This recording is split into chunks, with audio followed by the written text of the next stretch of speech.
অপেক্ষায় থাকব। সকাল থেকেই নিম্নচাপের বৃষ্টি শুরু হয়েছে।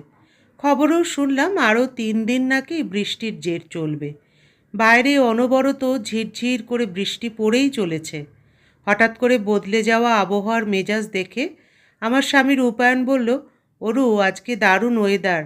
ডিনারে আজ গরম গরম লুচি, আলুর দম আর পায়েস বানাও। আর তার ওপর ছুটির দিন, রাতের ডিনারটা দারুণ জমে যাবে বুঝলে।" বাচ্চারা ওদের বাবার সাথে একমত। আমি তৎক্ষণাৎ রান্নাঘরে গিয়ে রান্নার জোগাড় করা শুরু করলাম।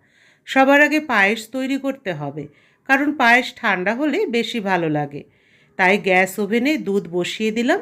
দুধ গরম হলে গোবিন্দভোগ চাল যখন দিয়ে দিলাম, তখন দুধ আর চালের মধ্য থেকে উঠে আসা মিষ্টি গন্ধের সাথে সাথে আমি আমার প্রথম ভালোবাসার গন্ধেও হারিয়ে যাচ্ছিলাম, কারণ তারও পায়েস খুব পছন্দের ছিল, আর আমারও।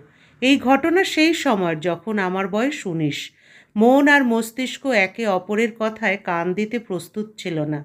মন বলতো সর্বদা আয়নাতে নিজেকে দেখ, আর মস্তিষ্ক বলতো একটু পড়াশোনায় মন দে।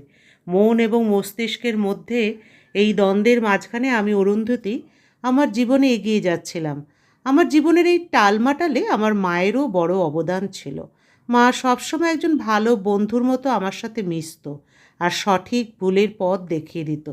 উচ্চ মাধ্যমিক পরীক্ষার ফলাফল প্রকাশ হলো।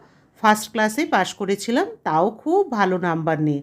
সবাই খুব খুশি ছিল, বিশেষ করে আমার সবচেয়ে ভালো বন্ধু আমার মা। বাড়িতে আমার পরবর্তী পড়াশোনার ব্যাপারে আলোচনা হচ্ছিল জোর কদমে। শেষ পর্যন্ত বায়োলজিতে অনার্স নিয়ে ভর্তি হলাম কলেজে। খুব খুশি ছিলাম আমি।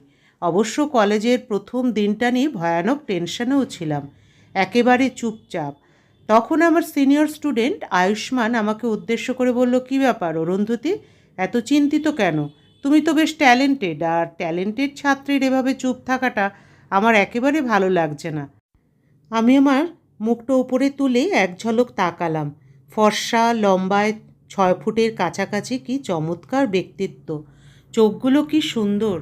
আমি একটু অস্বস্তি বোধ করলাম ওকে দেখে। সঙ্গে সঙ্গে আমার চোখ নিচু করে নিলাম। তারপর আয়ুষ্মান আবার বলল, "ভয় পেও না, নির্ভয়ে থাকো, মন দিয়ে পড়ো। যদি কোনো সমস্যা হয় আমাদের সিনিয়রদের কাছ থেকে সাহায্য নিতে পারো। এমনিতে এখানে সিনিয়র জুনিয়র সবাই মিলেমিশে থাকে। আর সবচেয়ে মজার ব্যাপার হলো আমরা সবাই একসঙ্গে বসে লাঞ্চ করি।" হঠাৎ আমি জোরে বলে উঠলাম, "ও, এটা তো দারুণ মজার ব্যাপার!" আয়ুষ্মান বলল, "ঠিক আছে, এখন যাও আর তোমার কলেজের প্রথম দিনটা এনজয় করো।" আমি মাথা নেড়ে আমার ক্লাসের দিকে চলে গেলাম। কিন্তু প্রথম আলাপেই আমার মন ও মস্তিষ্ক দুটোই আয়ুষ্মানের চোখে হারিয়ে ফেলেছিলাম। আমি ক্লাসে পৌঁছে গেলাম। মেধাবী ছাত্রীর তালিকায় আমার নাম শীর্ষে থাকায় স্যার আমাকে জোরদার করতালি দিয়ে সব স্টুডেন্টদের সাথে পরিচয় করিয়ে দিলেন। আমার মনের ভেতরে ভেতরে নানান রঙের খেলা চলছে তখন। আনন্দে মনটা যেন নাচছিল। অপেক্ষায় ছিলাম লাঞ্চের সময়টার জন্য। কখন আমি আমার সিনিয়রদের সঙ্গে দেখা করব। মন বলল, সিনিয়রদের জন্য না আয়ুষ্মানের জন্য?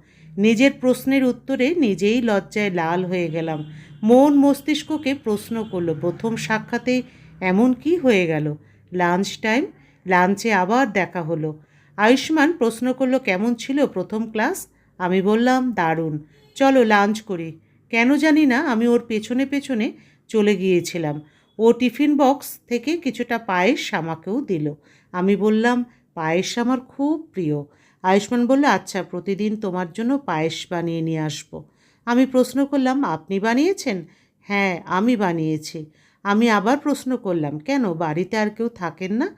ও বলল, "আমি এখানে রুম ভাড়া নিয়ে একা থাকি আর পড়াশোনা করি।" আমি বললাম, "ও আচ্ছা, সত্যি খুব ভালো হয়েছে পায়েস।" গল্প চলতে থাকলো। প্রথম ভালোবাসার গন্ধ আমার হৃদয়েই নয়, ওর হৃদয়েও বাসা বেঁধেছিল। সময় নিজের গতিতে চলছিল, আর সেদিন ছিল আয়ুষ্মানের কলেজের শেষ দিন। ও পায়েস বানিয়ে এনেছিল আমার জন্য। আমি বললাম, "আমি পায়েস আর পায়েস দেওয়ার মানুষটাকে সব সময় মনে রাখব। আমি পায়েস আর আপনাকে খুব ভালোবাসি। আমি তো নিজের কথা বলে দিলাম, আপনার উত্তরের অপেক্ষা করব।" কথাগুলো বলার পর চোখে জল নিয়ে আমি আমার ফোন নাম্বার ওকে দিয়ে দিলাম। কিন্তু আয়ুষ্মান কিছুই বলল না। জানতাম ও আমাকে ঠিক ততটাই ভালোবাসে। ওর চোখও বিষণ্ণ ছিল। আয়ুষ্মান বলল, আমার উত্তরের জন্য অপেক্ষা করো। আমি শুধু বললাম, অপেক্ষা না, প্রতীক্ষায় থাকবো। আজ পর্যন্ত আয়ুষ্মানের ফোন আসেনি। আমার জীবনও বদলে গেছে। আমি স্ত্রী হয়েছি, মা হয়েছি, কিন্তু যখনই পায়েস বানাই, পায়েসের সাথে সাথে আমার প্রথম ভালোবাসার মিষ্টি গন্ধ অনুভব করি আজও। সেই দিনটির পর আর কখনো যোগাযোগ হয়নি। ফোন নাম্বারটা যে দিয়েছিলাম তাও পুরনো হয়ে গেছে এখন। মাঝে মধ্যে মনে হয়, আয়ুষ্মান কি ভুলে গেছে আমায়, নাকি নিজের মতো করে ভালোবাসার শেষটা রচনা করে নিয়েছিল। একদিন হঠাৎ ফেসবুকে কলেজের বান্ধবী তনুশ্রী লিখল, আয়ুষ্মান ইংল্যান্ডে আছে, প্রফেসর হয়েছে, বিয়ে করেনি, খুব কম লোকের সাথেই কথা বলে, গম্ভীর থাকে। এই কথা শুনে বুকের কোথাও যেন হালকা ব্যথা অনুভব হলো। মনে হলো, আমি কি ওর নিঃশব্দে প্রতীক্ষার মানুষ ছিলাম? আমি কখনো খোঁজ নিইনি আয়ুষ্মানের, ওও নেয়নি আমার। দুজনেই হয়তো জানতাম জীবন সর্বক্ষেত্রে প্রেমকে পরিণতি দেয় না। কিছু প্রেম অপেক্ষার মাঝেই সুন্দর থাকে। আজও আমি পায়েস বানাই, আজও সেই পুরনো স্বাদ খুঁজি, আজও ওভেনের পাশে দাঁড়িয়ে চোখ বুজে বলি, হ্যাঁ, অপেক্ষায় থাকবো আয়ুষ্মান। এ জন্মে না, হয়তো অন্য জন্মে দেখা হবে। গল্পের সমাপ্তি এখানেই। আবার দেখা হবে পরবর্তী আরেকটি গল্পের সাথে। বন্ধুরা, আপনারা সকলে ভালো থাকুন এবং সুস্থ থাকুন।